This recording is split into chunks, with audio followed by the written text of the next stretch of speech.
Assalamualaikum warahmatullahi wabarakatuh. Waalaikumsalam warahmatullahi wabarakatuh. Bagi kita umat Islam, contoh ideal, figur sentral yang sepatutnya jadi idola tidak lain adalah junjungan kita Nabi besar Muhammad sallallahu alaihi wasallam. Beliau menjadi contoh dan panutan oleh karena kepribadiannya yang kompleks. Sejak dari seorang pemimpin negara yang adil sampai kepada seorang jenderal yang gagah berani di medan perang, sampai kepada seorang diplomat yang ulung, pedagang yang jujur, suami yang bertanggung jawab, ayah yang penuh kasih sayang dengan anak-anaknya, dan di dalam keseluruhannya beliau merupakan uswatun hasanah. Termasuk dalam membina rumah tangga bahagia, contoh kita tidak lain adalah rumah tangga beliau. Bagaimana sih rumah tangga Nabi kita itu? Beliau berkata dalam dua kalimat yang singkat tapi punya pengertian yang sangat luas dan dalam tentang rumah tangganya. Beliau mengatakan, baiti jannati, rumah tanggaku adalah surga bagiku. Satu cerminan yang merupakan refleksi dari keadaan yang membawa kebahagiaan. Padahal sepanjang sejarah yang kita baca, rumah beliau kecil saja. Sarapan pagi pun cuma seteguk air zam-zam, sepotong roti, kadang-kadang sebutir kurma. Tidurnya di atas kain kasar yang separuh jadi selimut, separuh jadi alas tidur. Tetapi di tengah kondisi yang semacam itu, beliau sanggup berkata, baiti jannati, rumah tanggaku adalah surga bagiku. Kenapa kita yang hidup di zaman sekarang, di mana fasilitas sesungguhnya serba lebih menunjang untuk berkata semacam itu, malah kita berkata sebaliknya, baiti nari, rumahku adalah laksana neraka bagiku. Padahal kalau dilihat, rumahnya pun kadang-kadang bertingkat, kendaraan serba berkilat, uang banyak berlipat-lipat, istri pun tak kurang cantik memikat, kadang-kadang jumlahnya 4. Tapi tiap hari kiamat tidak ada ketenangan dan ketentraman di rumah tangga. Saudara hadirin kaum muslimin rahimakumullah, mengapa Rasul sampai mengatakan baiti jannati, rumahku adalah laksana surga bagiku? Inilah pokok pembicaraan kita pada pertemuan kali ini. Sebagaimana yang kita maklum bahwa nikah dalam pandangan Islam bukan hanya sekedar untuk memenuhi kebutuhan biologis manusiawi, tidak hanya sekedar untuk memperkembangbiakkan keturunan, dan juga tidak pula untuk memperturutkan hawa nafsu. Lebih daripada sekedar itu, nikah dalam pandangan Islam merupakan ibadah. Oleh karena ibadah, maka seluruh tujuan ibadah, apakah dia bernama solat, apakah dia bernama puasa, zakat, sodako, haji dan lain sebagainya, seluruh daripada tujuan ibadah, target utamanya adalah mardhatillah atau keridhaan daripada Allah Subhanahu wa ta'ala. Kalau nikah itu ibadah, maka sesungguhnya tujuan utama dari pelaksanaan suatu pernikahan tidak lain hanya untuk mencari keridhaan dari Allah Subhanahu wa ta'ala. Bukankah kalau kita tanya tiap orang yang melakukan nikah, kenapa sih kamu nikah dengan dia? Jawabannya bisa macam-macam. Yang umum, karena saya cinta dia. Ada yang berkata, karena saya ingin mendapat ketenangan hidup. Ada yang bilang, karena saya ingin hidup teratur. Ada yang mengakui, karena saya ingin dapat keturunan dan lain sebagainya. Tetapi sesungguhnya menurut ajaran agama, kalau nikah merupakan ibadah, jawaban intinya ialah saya melakukan nikah untuk mencari keridhaan dari Allah Subhanahu wa ta'ala. Ini konsekuensinya kalau nikah merupakan bagian daripada ibadah. Rumah tangga yang didirikan atas dasar mencari keridhaan Allah maka akan diwarnai oleh nilai-nilai luhur daripada ajaran agama. Tanpa harta orang memang sulit untuk bahagia, tapi harta bukan jaminan orang lalu akan bahagia. Harta pada suatu saat akan berakhir, kecantikan akan berkurang, pangkat dan jabatan akan sampai kepada batasnya, tetapi agama, keyakinan, nilai-nilai iman, itulah pegangan kita yang kekal dan abadi. Sebab itu dalam surah Ar-Rum ayat ke-21 Allah Subhanahu wa taala menjelaskan, "Wa min ayatihi an khalaqalakum min anfusikum azwajan litaskunu ilaiha wa ja'ala bainakum mawaddatan wa rahmah." Dan di antara tanda-tanda kebesaran Allah, dijadikannya bagimu istri-istrimu dari diri kamu sendiri, litaskunu ilaiha, agar kamu bisa hidup tenang bersamanya, wa ja'ala bainakum mawaddata wa rahmah, dan dijadikannya di antara kamu rasa cinta dan kasih sayang. Umumnya pernikahan terjadi karena mawaddatan wa rahmah ini, cinta dan kasih sayang. Atas dua dasar itulah rumah tangga didirikan orang. Atas dasar itulah seorang laki-laki dan seorang perempuan memadu janji untuk membagi suka dan duka dalam hidup ini secara bersama-sama. Namun kalau kita renungi ayat ini, Allah tidak hanya menjadikan cinta, tapi Allah juga menjadikan kasih sayang. Apa bedanya cinta dan kasih sayang? Apa bedanya mawaddatan warahmah ini? Saudara, mawaddah yang artinya cinta itu sasarannya biasanya adalah jasmani, kecenderungan biologis. Itu akan berakhir. Orang yang mendirikan rumah tangga cuma karena kecenderungan biologis, cuma karena rasa cinta semata-mata, cinta biasanya terkait kepada keindahan. Betul apa benar? Biasanya orang mudah jatuh cinta kepada sesuatu yang punya nilai keindahan. Makanya anak muda jarang yang jatuh cinta sama nenek-nenek. Cinta selalu memandang segi keindahannya. Ini yang namanya mawaddah. Allah tidak mengingkari itu, silakan. Bahwa manusia secara naluri senang kepada serba keindahan, wajar-wajar saja. Tetapi tidak cuma mawaddah, Allah juga menciptakan rahmah, kasih sayang. Mawaddah mungkin ada akhirnya, tapi rahmah tidak akan pernah ada akhirnya. Kalau mawaddah adalah berkecenderungan kepada biologis, jasmaniah, maka rahmah kecenderungan kepada nilai-nilai rohani, kepribadian, kejiwaan, dan lain sebagainya. Dikala pernikahan di bawah umur 40 tahun, mungkin masih banyak mawaddahnya, rasa cintanya. Tapi 40 bahkan 50 tahun ke atas, rasanya orang berumah tangga kalau sudah 50 tahun ke atas itu lebih banyak kasih sayangnya ketimbang cinta-cintaannya. Kalau satu rumah tangga hanya didirikan atas dasar mawaddah saja, atas dasar cinta saja, padahal cinta itu terpaut kepada hal-hal keindahan, keindahan satu saat akan menurun. Ya tentu sebagaimana yang kita maklum bersama-sama, belum punya anak memang cantik, sudah punya anak kecantikan mulai menurun, punya anak 2 kulit mulai mengkerut, punya anak 3 onderdil mulai dol, punya anak 4 apalagi tidak pandai merawat diri, persis dompet tanggung bulan. Kalau rumah tangga didasarkan kepada rupa yang cantik saja, cinta akan bisa berpindah, paling tidak akan berkurang nilainya.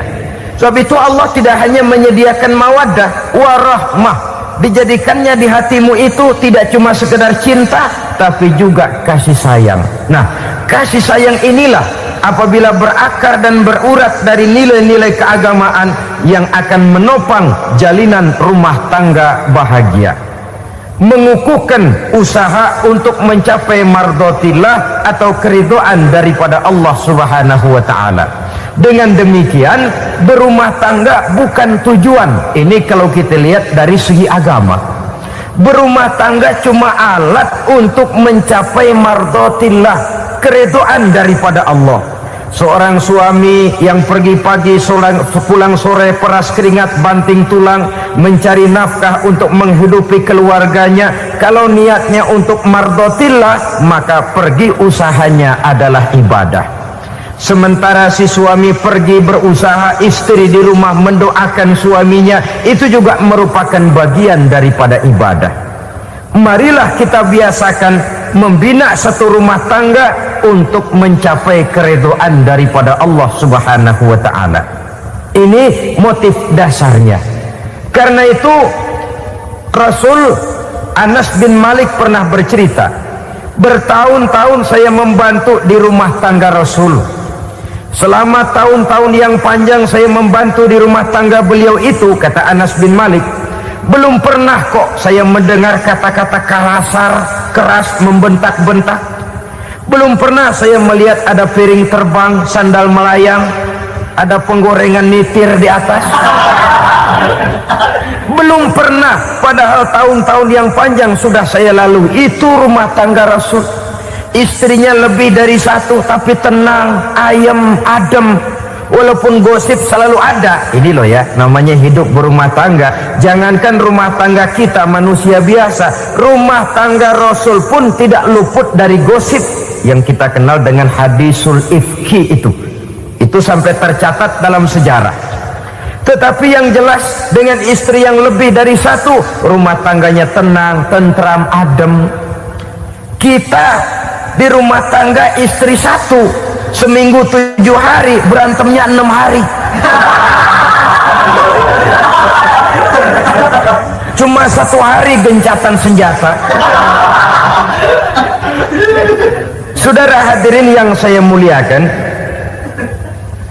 kalau tujuan rumah tangga adalah mardhatillah, apa ciri dari suami istri yang menegakkan rumah tangga untuk mencapai ridho Allah itu? Pertama, sepasang suami istri yang membina rumah tangga semata-mata untuk mencapai keridhaan Allah, cirinya yang pertama, bersyukur apabila beroleh nikmat. Ini ciri yang pertama. Bersyukur kepada Allah, kepada sesama berterima kasih. Suami berterima kasih kepada istri, bertahun-tahun didampingi hidupnya, dicucinya pakaiannya, dimasaknya makanannya, tidak istri mengeluh walau hidup lebih banyak kurangnya daripada cukupnya. Suami pandai berterima kasih kepada istrinya, sementara istri pun bisa berterima kasih kepada suaminya. Bertahun-tahun suami peras keringat banting tulang mencari nafkah, menjadi palang dada terdepan apabila ada masalah-masalah yang besar. Kedua-duanya lalu punya timbangan. Nah inilah ya, saya pesan kepada suami, kepada para suami, kepada para istri, supaya di rumah ada timbangan. Perlunya apa? Kalau pada satu saat istri kita salah, suami cepat-cepat ambil timbangan, lalu ditimbang mana yang lebih berat, salahnya atau dosanya, benarnya atau kesalahannya. Ini istri saya jasanya begini, lalu jasanya begini, salahnya ini, mana yang lebih besar, jasanya atau salahnya? Dengan adanya timbangan, maka keputusan akan objektif. Tapi kalau timbangannya emosi, salah sedikit saja sudah main bentak, main usir, akhirnya keputusan akan mendatangkan kerugian. Sebaliknya, kalau suami yang salah, istri ambil timbangan, ditimbang mana lebih besar, jasanya atau salahnya. Jangan sampai nanti terjadi pepatah, panas setahun habis dihapus oleh hujan 1 hari. Jasa istri yang puluhan tahun hapus oleh kesalahannya yang sedikit, atau jasa suami yang bertahun-tahun hapus oleh kesalahannya yang sebenarnya tidak seberapa. Akibat apa itu terjadi? Karena tidak adanya timbangan. Dari rasa bersyukur dan dari rasa berterima kasih ini, saudara-saudara, akan timbullah sifat saling menghargai. Suami menghargai istri, istri pun menghargai suami. Istiqomah, dikasih uang 5.000 senyum, dikasih uang 500 senyum. Itu namanya istri yang pandai bersyukur. Kalau tidak 5.000 nyengir, 500 manyun. Tahu manyun? Kayak bemok nyari setoran, monyong saja. Ada sikap istiqomah di dalam membina kehidupan berumah tangga ini. Lalu mengerti posisi suami, ini termasuk tanda berterima kasih. Suami saya itu kerjanya apa, golongannya apa, gajinya sebulan berapa. Atas dasar itu lalu istri menjadi istri yang tahu diri. Walaupun suami harus menyenangkan istri, istri pun hendaknya nimbang, tahu batas kemampuan suami. Kemauan mungkin tidak terbatas, tapi kemampuan sangat terbatas. Kalau suami pegawai kecil, ya mintalah yang kecil-kecil. Kalau suami pegawai rendah, mintalah yang sesuai dengan kemampuannya. Jangan suami gajinya cuma 50.000 sebulan, istri menuntut minta dibeliin gelang yang kayak pelek becak. Tentu sudah overacting namanya. Saudara hadirin yang saya muliakan, kunci awalnya bersyukur kepada Allah. Kalau sudah bisa berterima kasih kepada manusia, hati ini akan mudah bersyukur kepada Allah. Rumah tangga yang pandai bersyukur, berapapun kecilnya nikmat, bukan kecilnya yang dia lihat, tapi karunia Allah yang dinilai. Sehingga dari rasa berterima kasih kepada manusia akan timbullah rasa syukur kehadirat Allah Subhanahu wa ta'ala. Itu yang sering diistilahkan orang, kalau dia punya mobil, dia berkata alhamdulillah kita punya mobil, tetangga kita cuman punya motor. Kalau dia punya motor, syukur kita punya motor, tetangga kita cuman punya sepeda, kemana-mana kekejek melulu. Kalau dia punya sepeda, alhamdulillah punya sepeda, tetangga kita sebelah nggak punya apa-apa, kemana jalan kaki saja. Kalau dia jalan kaki, alhamdulillah kita masih bisa jalan. Tetangga kita sebelah lumpuh bertahun-tahun nggak kemana-mana. Kalau dia lumpuh, alhamdulillah kita masih hidup. Tetangga kita kemarin mati nggak balik lagi.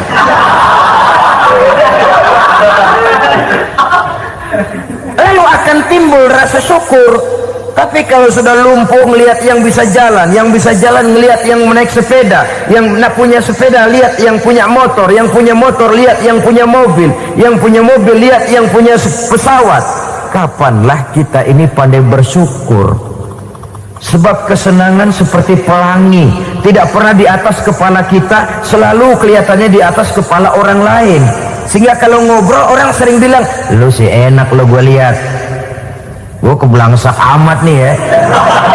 Setiap orang ngomong kepada kita begitu nadanya. Kita yang dilihat enak, sementara kita melihat orang lain enak. Tukang tahu melihat tukang tempe enak, tukang tempe melihat tukang tuak enak, tukang tuak bilang tukang sirsak enak. Enak itu seperti pelangi. Namun kalau kita mau merenungi, tidak pernah Allah berhenti memberikan nikmat kepada kita. Sejak kita bangun tidur sampai kita tidur kembali, bahkan tidur itu sendiri, seluruhnya tidak pernah putus dari nikmat Allah. Bahagia ada di gubuk reot, bahagia ada di rumah mewah, bahagia ada di hati kopral, bahagia ada di hati jenderal, di gunung dan di kota, di hutan belantara dan di desa, di keheningan malam atau di keramaian siang. Kalau kita mau mencari, bahagia selalu ada.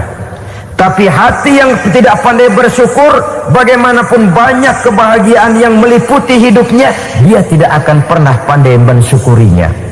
Maka berterima kasihlah kepada istri, berterima kasihlah kepada suami, bersyukurlah kehadirat Allah Subhanahu wa ta'ala. Saya sering mengatakan, sebaliknya seorang suami bagaimanapun kondisi istrinya, kalau itu memang jodohnya, beranilah berkata, istriku adalah Romeoku, istriku adalah Julietku, atau istriku adalah Sri Kandiku. Biarin pengkor ya pengkor, nggak ada urusan. Mensyukuri. Kalau tidak mensyukuri, yang timbul lalu sesalan. Kalau sudah sesalan, mudah umpat mengumpat, caci mencaci dalam rumah tangga, lalu terjadilah kegaduhan. Ketenangan sulit kalau sudah tidak ada unsur saling menghargai itu. Lebih celaka lagi kalau sudah mengarah kepada penyesalan. Kata istrinya, bang, gue nyesel kawin sama lu. Suami digituin bikin gede kepalanya. Kalau lu nyesel apalagi gua, makin nyesel. Iya, coba pikir bertahun-tahun kita berumah tangga, memangnya abang bisa beliin apa sama saya? Itu juga gerobok kalau nggak ngeridit, bang. Kalau nggak ngeridit, memangnya kamu bayar kreditan pakai daun pisang? Saudara hadirin yang saya hormati, ini saya tekankan kepada ibu-ibu karena penyakit perempuan umumnya. Pernah Rasul itu pulang Isra Mi'raj cerita, saya pulang Isra Mi'raj diperlihatkan neraka. Neraka ya Rasul? Lalu bagaimana? Saya lihat kok isinya kebanyakan perempuan. Perempuan. Laki juga tidak sedikit. Cuma kebanyakan kok perempuan. Apa perempuan tidak sholat ya Rasul? Sholat. Tidak puasa? Puasa. Tidak ngaji? Rajinan dia sama suaminya. Tapi kenapa lebih banyak di sana? Rasul berkata, hunna yakfurnal ashir. Penyakit umum dari perempuan tidak pandai berterima kasih kepada suaminya. Ini rupanya penyakit umum dari tahun atu. Saudara hadirin yang saya muliakan, jadi rumah tangga yang didirikan atas dasar mencapai ridho Allah, maka kelihatan dari pasangan suami istri menjadi orang yang pandai bersyukur terhadap nikmat. Bukankah dalam surah Ibrahim ayat 7 Allah berjanji, la in syakartum la azidannakum wa la in kafartum inna azabi lasyadid. Kalau kamu pandai bersyukur, aku tambah nikmatku. Kalau kamu ingkar, tidak mau bersyukur, azabku itu hebat dan pedih. Rumah tangga yang suami istrinya tidak bersyukur disiksa oleh perasaannya sendiri. Tetangganya dapat nikmat, dia yang meriang. Tetangganya dapat kesenangan, dia yang sakit hati. Dia tidak melihat nikmat yang diberikan kepadanya. Nikmat yang orang lain punya aja yang diincar. Nikmat orang lain aja dihitung-hitung. Tangga kita, saya baru habis beli yang sebelah belilir habis beli kukusan. Cuma sekedar kukusan saja. Orang lain beli apa-apa jadi bahan diskusi di rumahnya. Orang lain saja yang diusut. Timbul dendam kesumatnya, timbul hasutnya. Dia tidak bersyukur dengan nikmat yang ada dalam rumah tangganya. Isi rumah tangga semacam itu disiksa oleh perasaan hasutnya sendiri. Jauh dari kebahagiaan, kering hatinya, miskin jiwanya, merana batinnya. Kalau sudah ke sana, jauhlah rumah tangga dari pantulan sinar kebahagiaan. Saudara-saudara, kita lihat rumah tangga Rasul. Dari rumah yang kecil, dari tempat tidur yang sarapnya kain kasar, separuh jadi selimut lagi, keluar ucapan baiti jannati. Kenapa? Beliau orang yang pandai bersyukur kepada Allah, bisa berterima kasih kepada istri-istrinya, dan istrinya pun pandai berterima kasih kepada Rasul dan bersyukur kehadirat Allah Subhanahu wa ta'ala. Maka nikmat lalu bertambah. Makin kita syukuri nikmat, makin tambah itu. La azidannakum, janji Allah, pasti aku tambah nikmatku kepadamu jikalau kamu pandai mensyukurinya. Tapi kalau kamu ingkar, tidak pandai bersyukur, awas, nikmat bisa berubah menjadi azab kalau kita tidak pandai-pandai mensyukurinya. Jadi cirinya yang pertama, rumah tangga bahagia itu apabila suami istri pandai bersyukur terhadap nikmat yang diberikan oleh Allah Subhanahu wa ta'ala. Satu. Cirinya yang kedua, rumah tangga yang berdasarkan untuk mardotillah, mencapai keridhaan Allah, sabar apabila mendapat cobaan. Namanya orang berumah tangga itu persis berlayar di lautan. Suami istri adalah dua orang yang memegang kemudi. Kalau berlayar ombak tenang, angin bertiup sepoi-sepoi basah, lalu bila malam datang bulan bersinar, bintang gemintang gemerlapan, berlayar memang nikmat. Tapi satu saat angin puting beliung bertiup, gelombang menggunung, halilintar menyambar, kemudian petir berkilat. Kalau pada saat itu suami mau ngalor, istri mau ngidul, alamat perahu patah di tengah jalan, kandas di lautan sebelum sampai ke pantai yang akan ditujunya. Oleh karenanya perlu kekompakan. Maka sejak awal seharusnya dalam akan membina rumah tangga yang bahagia itu lebih baik bicara yang pahit-pahit saja, supaya terjadi kesamaan langkah apabila menghadapi kesulitan dan cobaan, sabar apabila mendapat cobaan. Rumah tangga seperti kapal di lautan tadi tidak akan sunyi dari hantaman gelombang, tidak akan sepi dari tiupan angin topan, dari kilatan petir, dari sambaran halilintar. Baik suami, baik istri harus sabar menghadapi kesulitan. Kadang kesulitan dari segi ekonomi, kadang kesulitan dari segi mengarahkan dan mendidik anak-anak, kadang kesulitan karena banyak orang yang hasud dengan kita, kadang kesulitan berbagai macamlah yang menyebabkan kesulitan. Rumah tangga yang bertujuan mencapai ridho Allah sabar menghadapi segala macam kesulitan. Saudara-saudara kaum muslimin rahimakumullah, kesulitan adalah bagian daripada perjalanan hidup. Siapa orangnya yang tidak pernah menemukan kesulitan dalam kehidupan? Rasanya hampir tidak ada.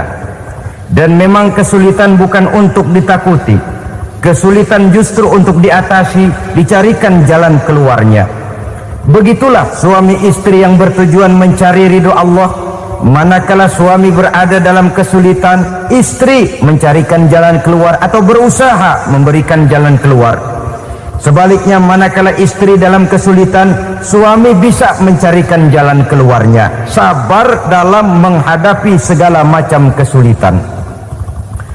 Dalam surah Luqman ayat 17, Allah Subhanahu wa taala berfirman, "Wasbir 'ala ma asabak, inna dzalika min azmil umur." Dan bersabarlah terhadap apapun yang menimpa kamu, bersabarlah terhadap segala kesulitan yang kamu hadapi, karena sesungguhnya yang demikian itu merupakan sebagian dari perkara-perkara yang telah ditetapkan oleh Allah Subhanahu wa taala. Saudara-saudara kaum muslimin yang berbahagia, kunci sabar sesungguhnya terletak pada keyakinan bahwa segala sesuatu berasal dari Allah dan segalanya akan kembali kepada Allah Subhanahu wa taala. Rumah tangga yang sabar di dalam menghadapi kesulitan-kesulitan biasanya akan lebih mudah mencari jalan keluar. Tapi kalau sedikit kesulitan datang, kita tertimpa oleh kepanikan, oleh kegelisahan, dan oleh ketakutan yang tidak beralasan, maka kesulitan itu bukan saja tidak dapat diatasi, malah rasanya akan menjadi semakin besar di dalam kehidupan kita. Tidak ada rumah tangga yang tidak pernah berhadapan dengan kesulitan, bagaimanapun besarnya rumah tangga itu. Itulah sebabnya kita memerlukan orang lain. Hidup berumah tangga itu seperti orang punya mata. Kalau mata kita kelilipan, kalau mata orang lain kelilipan, gampang kita tiup. Tapi kalau mata kita sendiri yang kena kelilipan, tentu kita memerlukan orang lain untuk meniupnya. Oleh karenanya, suami istri harus saling mencarikan jalan keluarnya. Walaupun kerjanya berbeda, suaminya pergi mencari nafkah, istrinya berdoa di rumah. Kalau perlu melakukan sholat duha, mendoakan agar usaha suaminya dimudahkan, dan begitu selanjutnya. Sehingga dengan adanya kebersamaan, walaupun tidak selalu bersama-sama, maka masing-masing melaksanakan tugas dengan tenang dan merasa yang satu berbuat untuk kepentingan yang lain. Inilah cirinya yang kedua, sabar bila mendapat dan berhadapan dengan segala macam kesulitan. Kadang orang mendapat kesulitan itu berkeluh kesah. Bukan berkeluh kesah tapi mencari jalan keluar dan mengambil hikmah yang ada di dalamnya apa. Karena bukan kemudahan, kesulitan yang membuat orang dewasa. Bukan kemudahan, tapi kesulitan yang membuat orang berpikir dinamis, kreatif.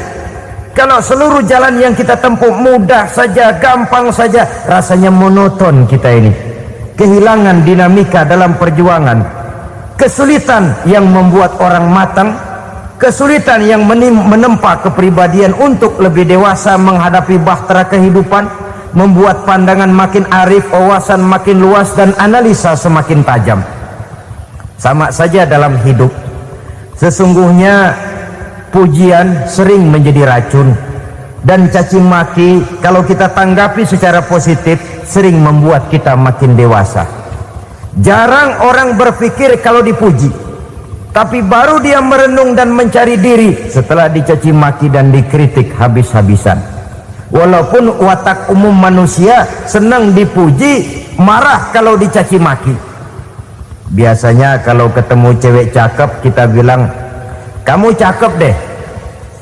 Dia paling bilang, ah abang bisa aja. Walaupun dia bilang, ah abang bisa aja, hidungnya mah tetap mekar. Seneng kalau dipuji, itu kecenderungan manusia. Marah kalau dicaci maki, marah kalau dikritik.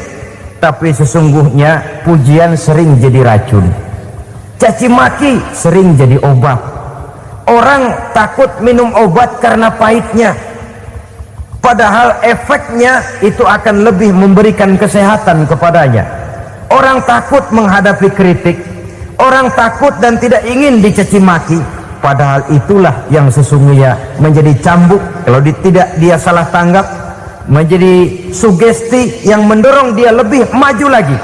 Karena memang bukan pujian, tapi caci maki dan kritik yang membuat kita makin berpikir tajam. Jadi rumah tangga yang berhadapan dengan kesulitan demi kesulitan, biasanya kalau ditanggapi dengan sabar akan makin mengokohkan fondasi rumah tangga itu sendiri. Tapi kalau kesulitan dihadapi dengan tidak sabar, lalu mencari jalan pintas, kesulitan ekonomi, kebetulan istrinya cakep, istrinya disuruh ngojek. Dah lo ngojek aja deh, gua nungguin setoran dah. Suami tapak di rumah. Saudara hadirin yang saya muliakan, buat sepintas memang mendatangkan materi itu, mengatasi kesulitan ekonomi, tapi apakah bahagia? Walaupun rumah bisa jadi besar, perabotan bisa serba lebih lengkap dan ada, tapi apakah semuanya mendatangkan bahagia? Sementara suami kehilangan rasa cemburunya, dan dalam agama itu disebut dayus. Dayus, suami yang tidak punya rasa cemburu kepada istrinya. Dan orang dayus kayak begitu haram mendapat bau sorga. Bau sorga saja tidak dapat, apalagi masuk ke dalamnya. Ya tapi juga jangan lantas mentang-mentang harus cemburu sama istri, overacting. Suaminya nawar sayuran, laki pulang ngomel, lu pacaran ya sama tukang sayur. Itu juga over, saudara-saudara. Kesulitan ekonomi diatasi dengan sabar. Sabar dalam arti berusaha dengan tidak mengambil jalan pintas, berusaha tetap berada di jalan yang diridhoi oleh Allah. Ini yang jadi problema ini rumah tangga sekarang ini, kesulitan ekonomi, di mana lapangan kerja sulit, di mana persaingan hidup tajam, sedangkan kita hidup ingin seperti orang lain. Kita mudah gelap mata, mudah picik pandangan, mudah sulit pertimbangan, lalu mengambil jalan pintas. Kadang menjual akidah, menjual keimanan. Kebetulan penderingan kering, ada yang nawarin beras 3 liter sama Supermi 2 bungkus. Hari Minggu diajak ke gereja mau. Itu iman kena beras 3 liter telap. Kesulitan ekonomi, saudara-saudara, sehingga Imam Ali pernah berkata, kadal fakru ayyakuna kufran. Kemiskinan memang mudah membawa orang kepada kekafiran, kepada perbuatan-perbuatan yang bisa mengundang kekafiran. Oleh karena itu dalam tafsir lain beliau berkata, kalau ada ular dan ada kemiskinan, kemiskinan yang saya getok lebih dulu, kemiskinan yang saya bunuh lebih dahulu, karena kemiskinan mudah membawa orang kepada kekufuran. Bagaimanapun sulitnya ekonomi yang dihadapi dalam rumah tangga, percayalah satu saat jalan keluarnya mesti ada, mesti ada. Jangan sampai mengambil jalan pintas yang membuat kita keluar dari jalan yang ditinjau dari segi kemasyarakatan pun mendatangkan aib, ditinjau dari kehormatan berkeluarga pun mendatangkan nista, ditinjau dari segi ekonomi pun barangkali tidak akan mendatangkan kelimpahan materi. Jalan pintas pada umumnya saudara-saudara hanya memberikan kenikmatan yang sekejap. Dan apalah itu artinya kalau harus mengorbankan kesenangan yang abadi dan kekal. Kadang-kadang mengorbankan anaknya sendiri, anaknya dikomersilkan. Pokoknya siapa yang nyamper lu berangkat aja dah. Asal pulang nenteng pisang sama jeruk sebongsang, orang tua udah anteng aja udah. Saudara hadirin yang saya muliakan, setiap kita selalu berhadapan dengan kesulitan. Karena itu rumah tangga yang bertujuan mencapai mardhatillah, mereka sabar dalam menghadapi kesulitan. Tidak ada beras, puasa saja, puasa sunnah, puasa sunnah. Lapar tapi ada pahalanya, daripada tidak puasa lalu ngegerundel. Brengsek Tuhan, gue sembahyang melulu lapar juga. Sudah lapar tidak berpahala. Bukankah Rasulullah sendiri kalau pulang ke rumah Aisyah lalu berkata, ya Humairah, ada makanan hari ini? Ada makanan yang enggak ada bang. Alhamdulillah kalau begitu saya puasa. Pulang dari mana-mana perut lapar, mau makan tidak ada makanan, bukan marah, bukan ngamuk, puasa. Maka boleh puasa sunnah, niatnya udah siang, jam 10, jam 11, asal dari pagi belum makan apa-apa. Niatnya jam 10, sah, dengan catatan dari pagi belum makan apa-apa. Jangan sudah sepiring setengah baru niat, itu lain. Itu ngojek namanya itu. Pengertian dalam kesulitan. Satu malam beliau pulang dari masjid agak larut. Habis ngajar banyak yang bertanya, ketuk pintu, Assalamualaikum, Assalamualaikum. 3 kali beliau memberi salam, tidak ada jawaban, tidak dibukakan pintu. Rupanya istri beliau lelah bekerja di waktu siang, tidurnya pules benar. Marahkah Rasul? Tidak, beliau gelar sorban, tidur di depan pintu. Asraful anbiya wal mursalin ini, Rasul termulia ini, karena menghargai istrinya, tidur di depan pintu. Sampai Aisyah bangun sepertiga malam, terkejut buka pintu, suaminya ada di depan pintu. Beliau bangunkan. Ketika dibangunkan, Rasul lebih dulu berkata, maaf sayang, saya pulang terlambat. Sudah nggak dibukain pintu, tidur di depan, dibangunin, beliau duluan yang minta maaf. Pengertian. Kalau emosi memang nggak dibukain pintu, tidur di depan, begitu dibukain yang enak kita tunjuk jidatnya.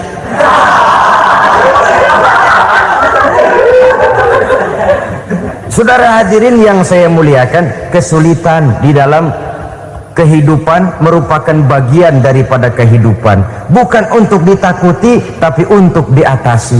Bukan untuk dihindarkan, tapi dicarikan jalan keluarnya. Hadapilah kesulitan dengan baik sangka kepada Allah, dengan lapang dada, dan dengan tetap bersabar menghadapinya. Kenapa? Karena tujuan kita mendirikan rumah tangga, mencapai ridho Allah. Kalau anak kita perjualbelikan, kalau istri kita komersilkan, kalau akidah kita jual untuk mempertahankan rumah tangga, bukankah makin jauh saja rumah tangga itu dari ridho Allah? Ini tujuan utamanya. Yang ketiga, rumah tangga yang bertujuan mardhatillah itu, suami istri yang merupakan fondasi di rumah tangga, suami sebagai pemimpin, istri sebagai pembina, selalu musyawarah dalam menyelesaikan persoalan. Walaupun istri ditakdirkan sebagai pemimpin dan suami sebagai pemimpin dan istri yang dipimpin, tapi agama menganjurkan musyawarah. Jangan mentang-mentang istri nyari duit, suami nyari duit, lalu menteleng. Segalanya mau diktator, segalanya mau sendiri. Rumah tangga yang bertujuan mencapai ridho Allah selalu didirikan atas dasar musyawarah. Sehingga apabila sesuatu itu dihasilkan dari suasana musyawarah, tidak akan melahirkan penyesalan di belakang hari.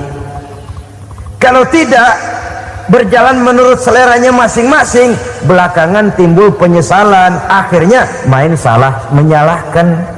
Kalau sudah saling salah menyalahkan, itu artinya sudah saling mengungkit kekurangan masing-masing. Akibatnya tidak ada lagi saling menghargai. Jadi dengan demikian musyawarah di dalam menyelesaikan persoalan, menghadapi kesulitan ekonomi musyawarah, menghadapi kenakalan anak musyawarah, akan membeli ini dan itu sebaiknya juga musyawarah. Kalau merupakan hasil musyawarah, maka saudara-saudara hasilnya pun akan dihadapi oleh bersama. Enak rasakan bersama, tidak enak rasakan bersama. Kenapa? Tadinya musyawarahnya bersama-sama juga. Nah kalau hasil sendirian, giliran enak mungkin yang satu mau ikut, giliran tidak enak yang satu nuding. Gua kata juga apa? Kan begitu akibatnya kalau tidak berdasarkan musyawarah lebih dahulu. Maka insya Allah hasil musyawarah ini setidaknya tidak akan mendatangkan sesalan di belakang hari nantinya. Saudara-saudara kaum muslimin rahimakumullah, ciri yang keempat, sepasang suami istri yang bertujuan mencapai ridho Allah dalam upaya mencapai rumah tangga bahagia itu tawakal apabila mempunyai rencana. Tawakal berserah diri kepada Allah, bukan berserah diri dalam artian mutlak yang mengarah kepada fatalism atau predestination. Kita sering mengartikan tawakal secara salah. Belum apa-apa sudah menyerahkan diri kepada Allah. Emang semuanya terjadi menurut maunya Allah dah, nggak usah ngapa-ngapain, bagaimana Tuhan aja dah. Lapar juga nggak usah makan, kalau takdirnya kenyang pan kenyang. Ya udah lapar terus kita. Makan dulu, perkara nanti kenyang apa tidak, itu baru tawakal. Kalau sakit ke dokter, soal sembuh atau tidak, baru tawakal. Artinya usaha itu ada. Setelah suami berusaha, istri berusaha, selebihnya tawakal.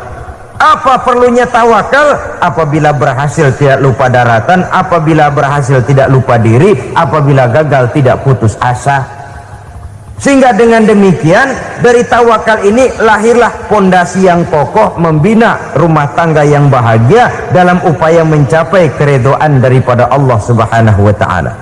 Apapun yang kita laksanakan di rumah tangga, tujuan intinya tetap untuk mencapai keridhaan Allah.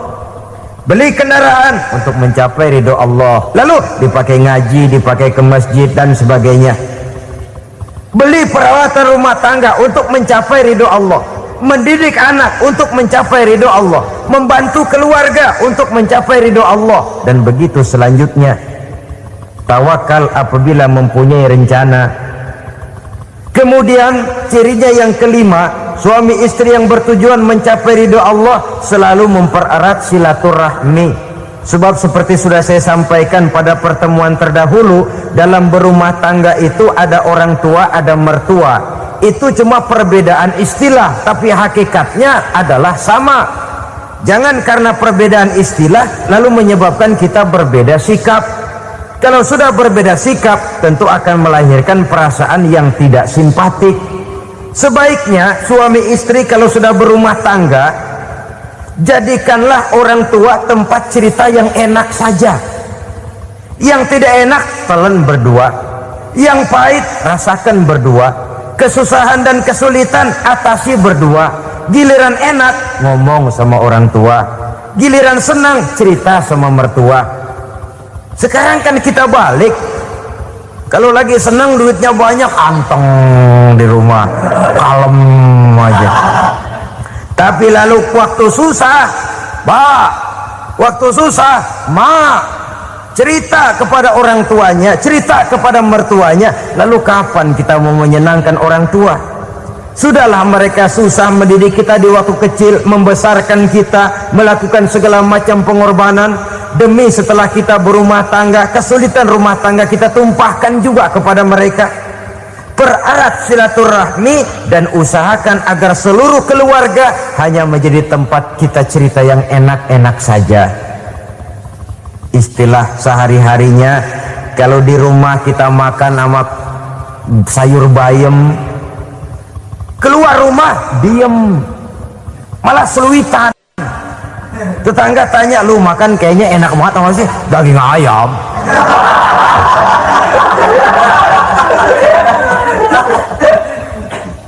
Lalu tetangga akan berbisik, itu makannya tuh orang enak bener ya, rumah tangganya tiap hari makan sama daging ayam.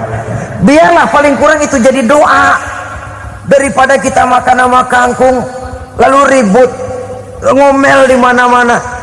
Gua kesel banget sama bini gua. Di warung ceritanya lagi. Kenapa? Saban sari gua direbusin kangkung mulu. Brengsek. Di warung cerita ada RT, ada RW. Gara-gara makan sama kangkung se-RT tahu. Akhirnya mungkin kalau kita berangkat orang hitung dari jauhan, lihat kangkung liwat.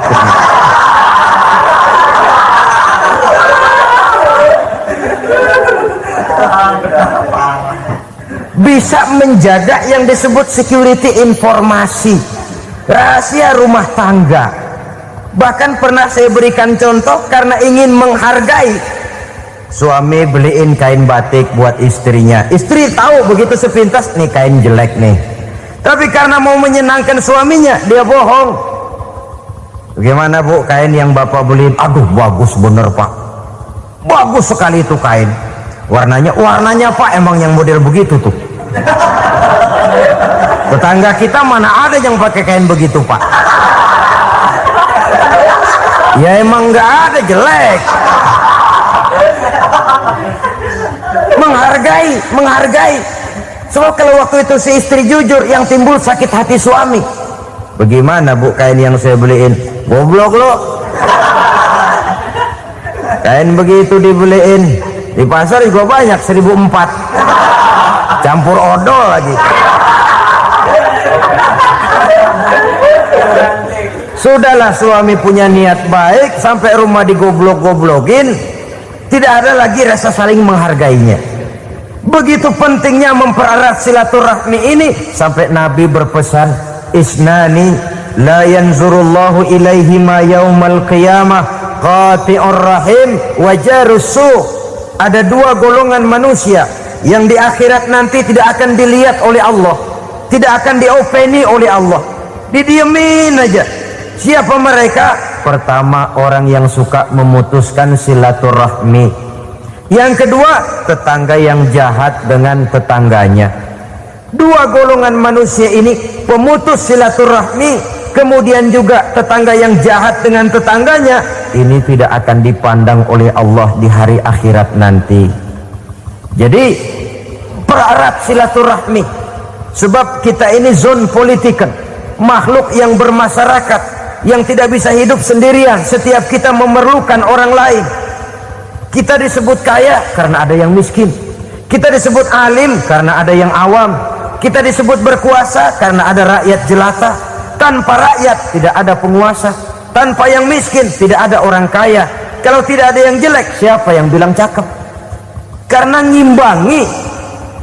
Saudara hadirin, atas dasar ini mestinya kita selalu bersyukur dalam segala posisi, tidak lalu salah terima kepada karunia yang diberikan Allah kepada kita. Saudara hadirin yang saya hormati, pererat silaturahmi, jadikan orang-orang tua kita tempat kita cerita yang enak-enak saja. Yang tidak enak, telan sendiri, usahakan sendiri, carikan jalan keluarnya sendiri. Setidaknya ya diam sajalah. Kalau belum bisa membalas budi baik orang tua, setidaknya jangan menyakiti hati orang tua kita. Sudah lelah dan payah dia mengasuh kita, membesarkan kita, merawat kita, demi setelah kita berumah tangga seluruh kesulitan kita bawa lagi kepadanya. Karena itu buat para istri juga ini perhatian, kalau dimarahi suami jangan cepat-cepat pulang ke rumah orang tuanya. Nggak boleh diomelin dikit main buntal aja.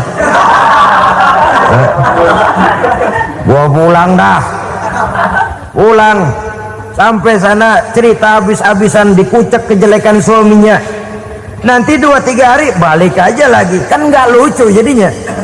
Saudara hadirin, begitu juga suami mencaci maki habis istrinya, 2-3 hari baik aja lagi. Konyol, istrinya sudah dicaci maki habis-habisan, dijeleki leluhur-leluhurnya, 2-3 hari baik lagi, mesraan lagi. Kata bininya dalam hati, gua lu jelekin juga, lu pakai juga, payah.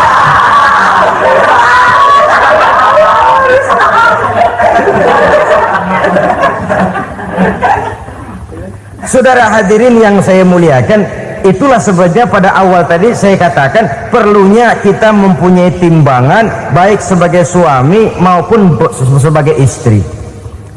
Nah, dari mempererat silaturahmi ini akan terjalin rasa kekeluargaan. Maka tradisi arisan keluarga itu bagus sesungguhnya untuk mempererat silaturahmi. Cuma celakanya bukan silaturahmi yang jadi tujuan, arisannya itu yang jadi tujuan. Akibatnya apa? Kalau belum narik mah semangat banget datang dah. Begitu udah narik aja udahan. Itu celakanya. Akhirnya silaturahmi jadi nomor 2, arisan semata-mata yang menjadi tujuan. Sesungguhnya itu bagus untuk mempererat silaturahmi. Karena kalau kita dengan kita sesama saudara sudah tidak saling mau mengenal, bagaimana dengan anak-anak kita? Bagaimana dengan cucu-cucu kita? 2-3 generasi yang akan datang tentu akan lebih saling tidak mengenal lagi. Baiklah ya, yang keenam, suami istri yang bertujuan untuk mencapai keridhaan Allah itu selalu berusaha tolong menolong di dalam kebajikan. Sebab Allah pesankan itu di dalam Al-Maidah ayat 6, wa ta'awanu 'alal birri wat taqwa wa la ta'awanu 'alal itsmi wal 'udwan. Bertolong-tolonganlah kamu di dalam kebaikan, di dalam bertakwa kepada Allah. Jangan bertolong-tolongan di dalam maksiat, di dalam dosa, dan di dalam usaha yang menimbulkan permusuhan. Kalau suami marah kepada seseorang, istri jangan ngipasin. Oh bang, yang begitu mah dibayain tuman. Udah habisin aja dah. Anak-anaknya marahin sekalian. Ngipasin. Istri kesel sama tetangganya, suami ngipasin. Emang tuh tetangga kita, hahu. Habis orang dikipasin. Ta'awanu 'alal birri wat taqwa, bertolong-tolonganlah di dalam kebaikan. Istri malas ngaji, suami mendorong, memberikan sugesti. Suami malas berusaha, istri memberikan sugesti. Saling tolong menolong di dalam kebaikan dan takwa, dan jangan tolong menolong dalam dosa dan permusuhan. Kata suami, Bu, daripada kita melarat terus hidup, kita piara tuyul yuk. Kata istrinya, nah ini sudah menyimpang bang, bersabarlah, bagaimanapun insya Allah kita tidak akan mati kelaparan. Piara tuyul itu nanti jadi pindah akidah, merusak iman, berteman dengan setan. Apalah artinya kekayaan dan kesenangan sebentar kalau harus mengorbankan kekayaan dan kesenangan yang abadi. Ini sudah alal ismi wal udwan, sesuatu yang mengandung dosa. Saudara hadirin yang saya hormati, kemudian yang keenam, berbaik sangka. Baik suami maupun istri sama-sama saling berbaik sangka. Suami melepas istri, istri melepas suami dengan hati yang ikhlas. Suami meninggalkan istri di rumah dengan jiwa yang bersih dan rasa yang aman. Ada rasa baik sangka, dan ini modal dasar. Kalau sudah dilandasi oleh buruk sangka, tentu yang lahir nanti adalah perasaan-perasaan yang tidak baik. Akibatnya sangat tidak menguntungkan. Inilah beberapa ciri dari rumah tangga yang didirikan atas dasar mardhatillah, mencapai keridhaan dari Allah. Nanti akan menyusul tujuan berikutnya, diantaranya mendapat keturunan, Di antaranya lagi mendatangkan gairah untuk lebih berusaha mencari rezeki karena sudah merasa punya tanggung jawab berupa anak dan istri. Mempererat silaturahmi itu cuma tujuan sekundernya saja. Tujuan primernya kita melakukan suatu nikah untuk mencapai keridhaan dari Allah Subhanahu wa taala. Silakan punya istri cantik, kaya, tapi tujuan utamanya kita membina rumah tangga untuk mencapai ridho dari Allah. Karena itu dasarnya mawaddatan warahmah. Jangan cuma cinta tapi juga kasih sayang. Cinta, kecenderungan kepada jasmani akan berakhir, tapi kasih sayang, kecenderungan kepada rohani, makin tua malah makin erat, makin tua malah makin mesra. Sehingga kadang kita menampak kakek-kakek dan nenek-nenek lagunya kayak pengantin baru. Apa cinta-cintaan? Tidak. Bagaimana kakek-kakek sama nenek-nenek harus bilang I love you? Yang masih ada itu waktu itu mawaddah, kasih dan sayang. Itu yang akan kekal, itu yang akan abadi. Tanpa materi orang sulit untuk bahagia, tapi materi semata bukan jaminan orang untuk bahagia. Nah, ciri yang terakhir dari rumah tangga yang bertujuan mencapai ridho Allah, sinar agama kelihatan di dalamnya. Baik suami maupun istri sama-sama orang yang taat melaksanakan ajaran agama.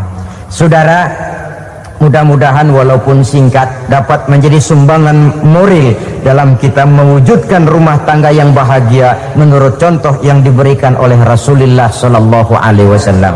Terima kasih atas perhatian saudara. Mohon maaf atas segala kekurangan. Usikum wa nafsi bitaqwallah. Wassalamualaikum warahmatullahi wabarakatuh.